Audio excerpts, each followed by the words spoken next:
Hello friends.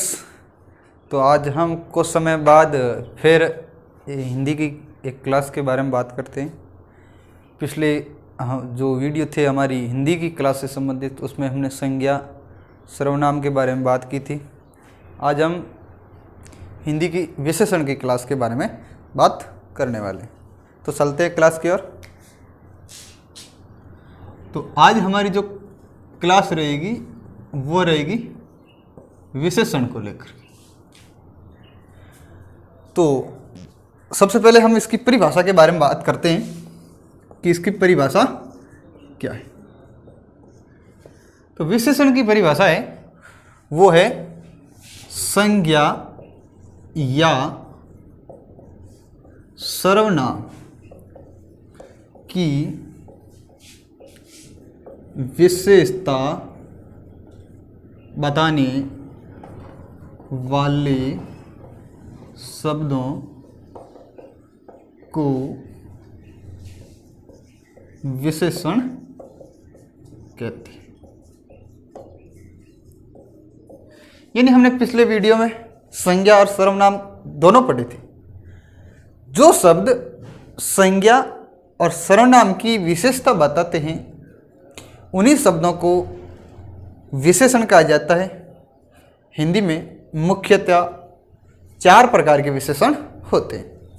तो जो विशेषण के प्रकार हैं, यानी कितने प्रकार के विशेषण होते हैं, विशेषण के प्रकार। जो पहला प्रकार होता है वो आपका होता है गुणवाचक। दूसरा होता है वो होता है आपका परिमाण वाचक। और जो 3 नंबर है वो आपका होगा संख्यावाचक। और चौथा और लास्ट जो है वो आपका होगा सार्वनामिक।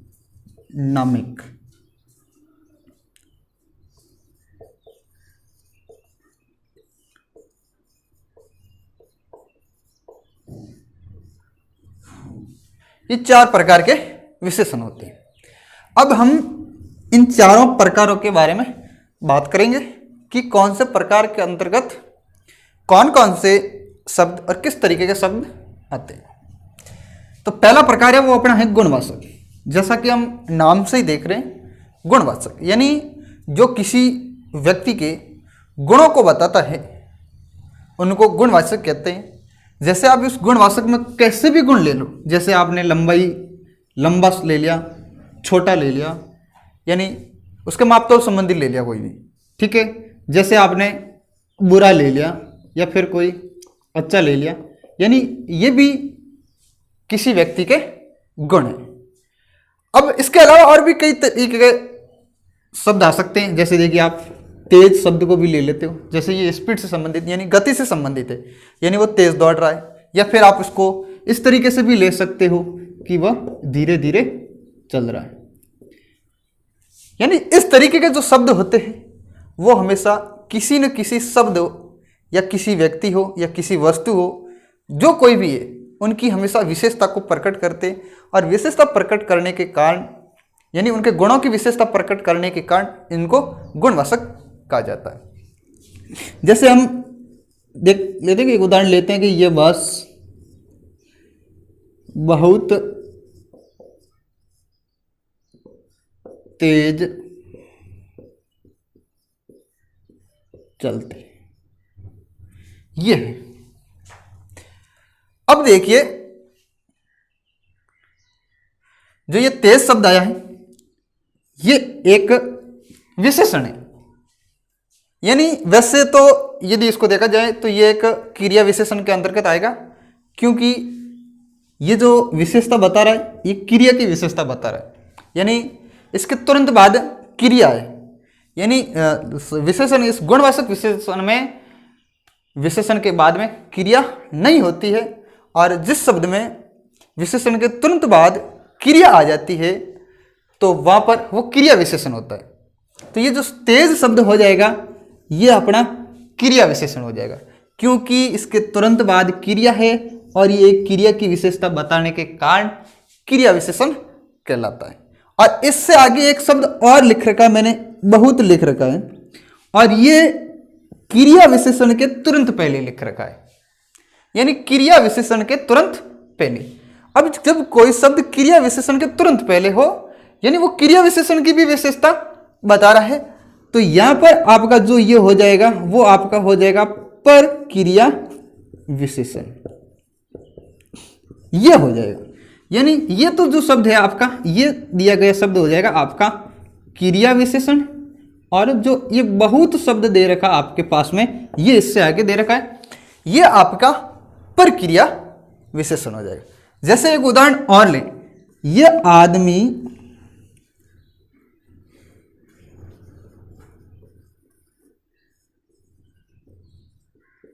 बहुत लंबा है, ये ले लिया। अब इस वाक्य में देखिए क्रिया नहीं है, यानी सहायक क्रिया है, मेन वर्ब नहीं है, मुख्य क्रिया है वो नहीं है।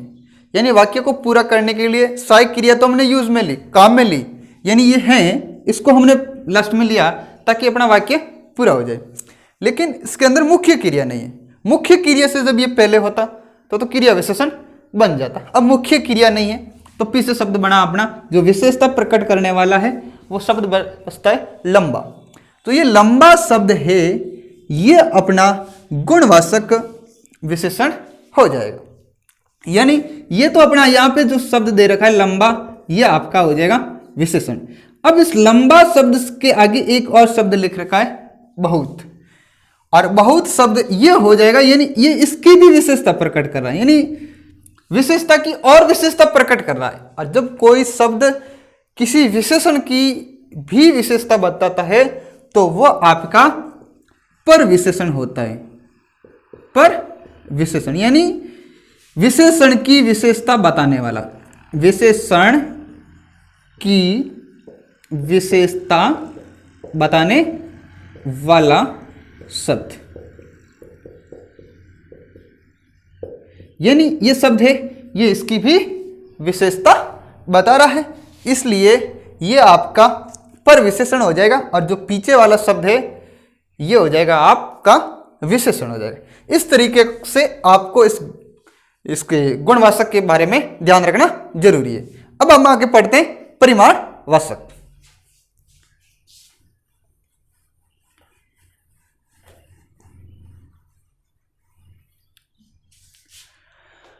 तो देखिए पहला जो अपना था गुणवाचक, यानी गुण संबंधी विशेषता, इसके बारे में थे।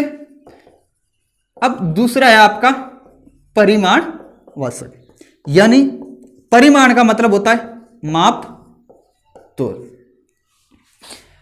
यानी जो शब्द माप तोल संबंधित विशेषता को प्रकट करते हैं उनको आप परिमाणवाचक विशेषण कहते हैं। अब माप तोल के अंतर्गत दो प्रकार आते हैं, एक तो आता है निश्चय और दूसरा आता है अनिश्चय।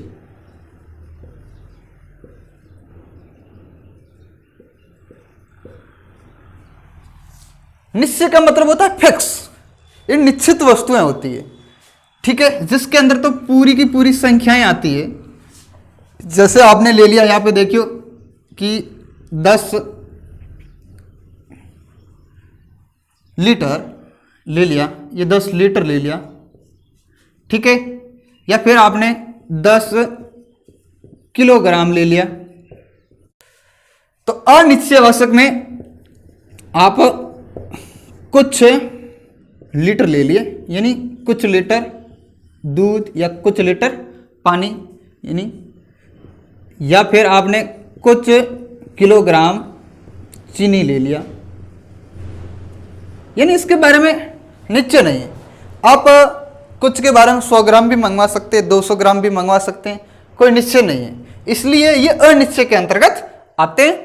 और निश्चय के अंतर्गत हमेशा उनके आगे संख्या लिखी होगी और संख्या के पीछे माप या तौल संबंधित, यानी जिसको हम या तो माप सकते हैं या फिर हम उसको तोल सकते हैं। दो ही चीजें, दो ही इकाइयां काम आती है यहाँ पे, एक तो मापने के लिए और एक क्या तोलने के लिए, यानी जिसको हम लीटर के द्वारा माप सकते हैं या फिर किलोग्राम के द्वारा या फिर तराजू पे हम उसको तोल सकते हैं।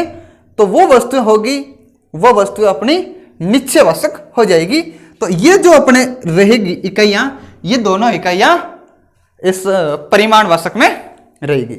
इससे आगे जो अपना नेक्स्ट पॉइंट रहेगा ये होगा संख्यावाचक, यानी गिनने योग्य, यानी जिन संख्याओं को हम एक एक करके गिन सकते हैं।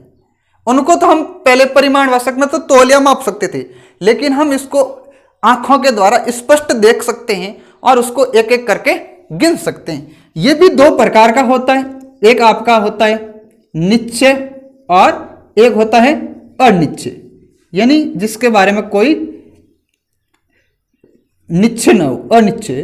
अब निश्चयवाचक के अंतर्गत आपने ले लिया जैसे 2 पेन, ठीक है, या फिर आपने ले लिए 2 दर्जन, ठीक है। अब देखिए यहां पे जो दर्जन शब्द है, दर्जन जो होता है वह 12 वस्तुओं का समूह होता है, और 12 वस्तुओं का समूह होने के कारण इसको दर्जन कहा जाता है। तो 2 दर्जन का मतलब स्पष्ट है कि एक दर्जन में जब 12 वस्तु हैं तो 2 दर्जन में कुल 24 वस्तुएं हो जाएगी, और 24 को हम आसानी से गिन सकते हैं। इसलिए जो दर्जन शब्द है वो हमेशा संख्यावाचक विशेषण के अंतर्गत आता है। इसी तरीके से आपने जैसे ले लिए 2 सेब, तो हम देखिए यहां 2 सेब लिख रखे हैं, तो हम सीधे से देख सकते हैं कि दोनों सेब को हम आसानी से गिन सकते हैं। लेकिन जब आपने इसी को यहां पर ऐसे लिख लिया कि 2 किलोग्राम सेब लिख लिया, तो ये वापस जो 2 शब्द है वह परिमाणवाचक के अंतर्गत चला जाएगा। सेब को तो हम गिन सकते हैं, हमें स्पष्ट पता है, लेकिन इसके आगे जो ये किलोग्राम शब्द जुड़ गया है, ये किलोग्राम शब्द परिमाणवाचक की इकाई के अंतर्गत आता है, और इसके अंतर्गत आने के कारण ये 2 शब्द है वो आपका परिमाणवाचक हो जाएगा। लेकिन यहां 2 सेब लिख रखे हैं, इसका मतलब स्पष्ट है कि इस सेब के आगे कोई मापने या तोलने संबंधित इकाई नहीं है, और इसके आगे मापने या तोलने संबंधित इकाई न होने के कारण हम इसको संख्यावाचक विशेषण के अंतर्गत लेंगे। यह आपको बहुत ध्यान रखना जरूरी है। ज्यादातर लोग यहीं पे गलतियां करते हैं क्या कि संख्यावाचक को परिमाणवाचक में मान लेते हैं और परिमाणवाचक को संख्यावाचक में मान लेते हैं। भले ही वस्तु गिनने योग्य हो, लेकिन उसके आगे माप तोल की इकाई लगा रखी है तो वह हमेशा परिमाणवाचक के अंतर्गत ही आएगा। अब देखिए अनिश्चयवाचक के अंतर्गत, तो अनिश्चय के अंतर्गत आपका जो आएगा वो उसको हम गिन तो सकते हैं, लेकिन उसके बारे में निश्चय नहीं है, हम बिना देखे उसको पुकारते हैं। जैसे आपने ले लिया कि कुछ पेन लेके आइए, या फिर आपने ऐसे कह दिया कि कुछ केले लेके आइए, ठीक है।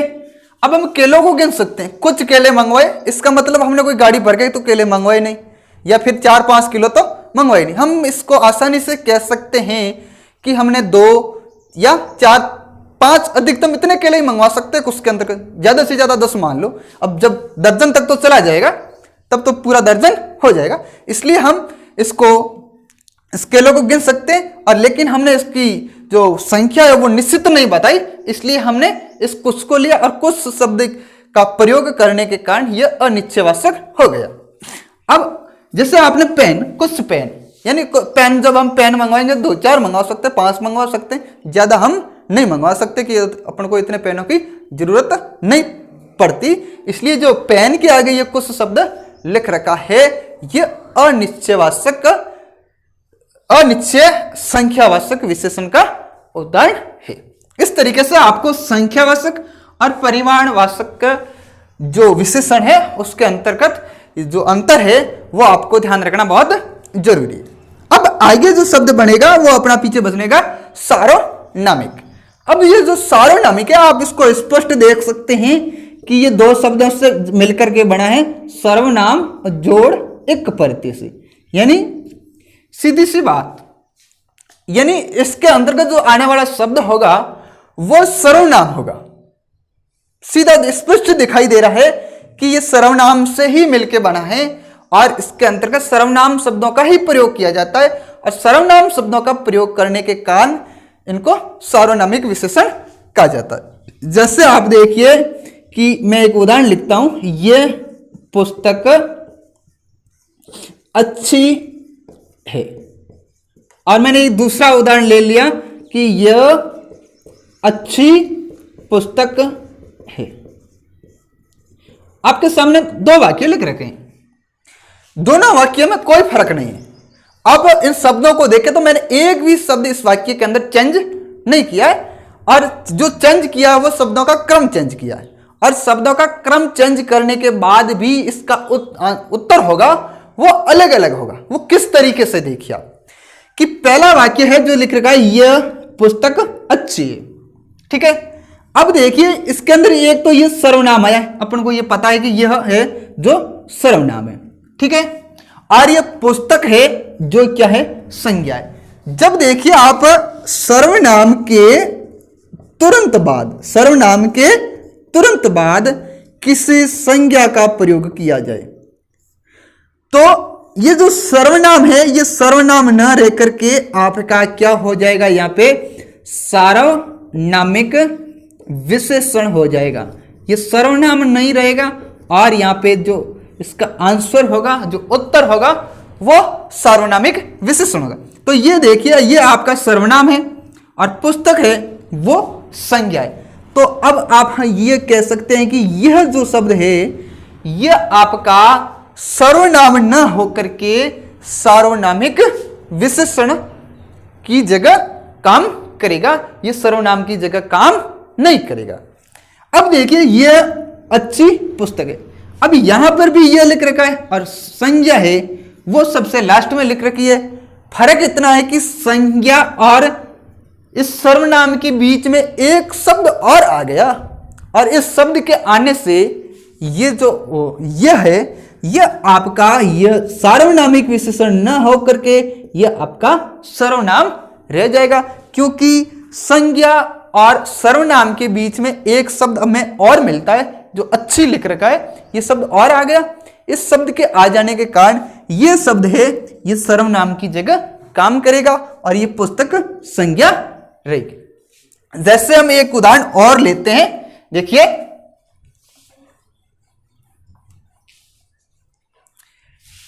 यह काला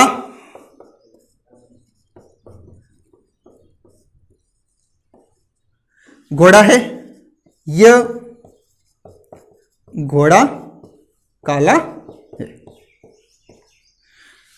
उसी तरीके से देखिए कि इसके अंदर यह आपका सर्वनाम है, यह आपका विशेषण है और यह आपकी संज्ञा है। संज्ञा और सर्वनाम के बीच में आपका विशेषण आ रखा है, तो ये विशेषण हो गया, यह आपका सर्वनाम हो गया और यह आपकी संज्ञा हो जाएगी। क्योंकि इन दोनों के जब बीच में आ गया तो कोई फर्क पड़ने वाला नहीं है। लेकिन यह आपका ये देखिए ये सर्वनाम है, यह आपकी क्या है, संज्ञा है और यह आपका विशेषण है।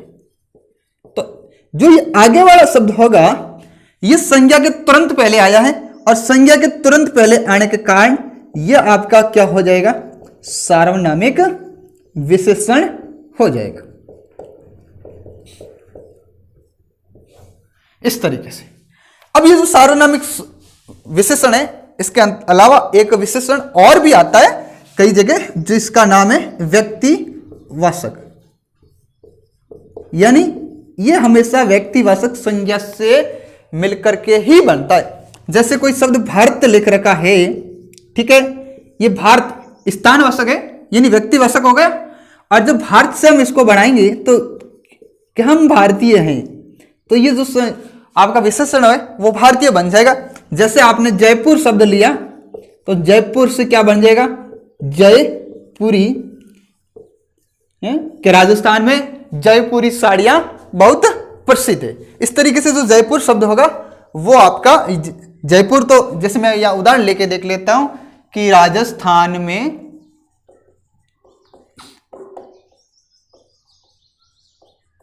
जयपुरी रजाई प्रसिद्ध है।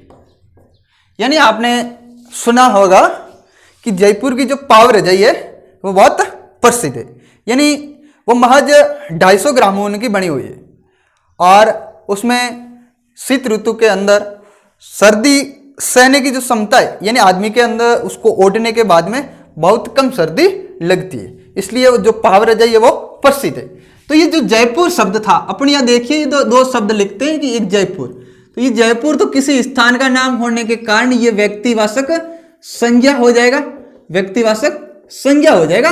लेकिन ये जो जयपुरी शब्द है ये आपका व्यक्तिवाचक संज्ञा न होकर के व्यक्तिवाचक विशेषण हो जाएगा, क्योंकि ये व्यक्तिवाचक संज्ञा से निर्मित है, इसलिए ये व्यक्तिवाचक विशेषण हो जाएगा। इसी तरीके से जो हमारे विशेषण का टॉपिक है वो हमें आज पूरा हमें इन 4 प्रकारों के बारे में ही ध्यान रखना है, और ये जो प्रकार है ये हमेशा इस सार्वनामिक विशेषण के अंतर्गत ही आता है, इससे बाहर नहीं है, इसलिए हमें इनको 4 प्रकारों के बारे में ही ध्यान रखना है। बाई चांस यदि कहीं पूछ भी लिया जाए तो ये व्यक्तिवाचक विशेषण होता है, ये हमेशा व्यक्तिवाचक संज्ञा से ही निर्मित होता है, किसी दूसरे शब्द से निर्मित नहीं होता है। इस विशेषण के अंतर्गत विशेष तौर पे आपको परिमाणवाचक विशेषण और संख्यावाचक विशेषण दोनों के बारे में ध्यान रखना जरूरी है। अगले वीडियो के अंदर हम क्रिया के बारे में पढ़ेंगे। धन्यवाद।